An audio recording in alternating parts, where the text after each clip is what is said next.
హీరోయిన్లు ఈ బట్టలు పెడితే వేసుకొని పోతే మనమే దరిద్రం అనుభవించాల్సి వస్తమ్మా.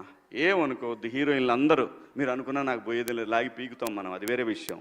మీ అందం చీరలోనో మీ అందం నిండుగా కప్పుకునే బట్టల్లోనే ఉంటుంది తప్పితే ఏముండదమ్మా. అవి వేసుకున్నంత మాత్రాన చాలామంది చూసినప్పుడు నవ్వుతూ అంటారు, కానీ ఎలాంటి బట్టలు ఎందుకు వేసుకుని కాస్త మంచి వేసుకోవచ్చుగా, బాగుంటావు కదా అనాలనిపిస్తుంది లోపల. అనలేము అంటే మళ్ళీ స్త్రీ స్వాతంత్రం లేదా, స్వేచ్ఛ లేదు. దండోరా ప్రీ రిలీజ్ ఈవెంట్లో హీరోయిన్స్ ఈ మధ్య కాలంలో వాళ్ళు ఇబ్బంది పడ్డ సందర్భంలో 4 మంచి మాటలు చెప్పాలని చెప్తూనే 2 అన్పార్లమెంటరీ వర్డ్స్ నేను యూజ్ చేయడం జరిగింది. డెఫినెట్గా ఎవరికైనా వాళ్ళ మనోభావాలు దెబ్బతింటాయి. నేను మాట్లాడింది అమ్మాయిలందరినీ ఉద్దేశించి కాదు. హీరోయిన్స్ బయటకు వెళ్ళినప్పుడు బట్టలు జాగ్రత్తగా ఉంటే మీకు ఇబ్బంది ఉండదేమో మా అమ్మ అనే ఉద్దేశం తప్ప నేను ఎవరిని అవమానపరచాలని కాదు. My sincere apologies. నేనెప్పుడు స్త్రీ అంటే ఒక మహాశక్తి, ఒక అమ్మవారిలాగానే అనుకుంటా.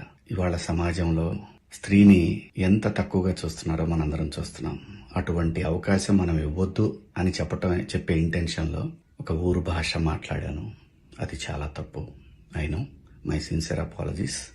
నా ఇంటెన్షన్ మంచిదే, కానీ ఆ 2 పదాలు దొరకకుండా ఉంటే ఈరోజు ఈ పరిస్థితి లేదు.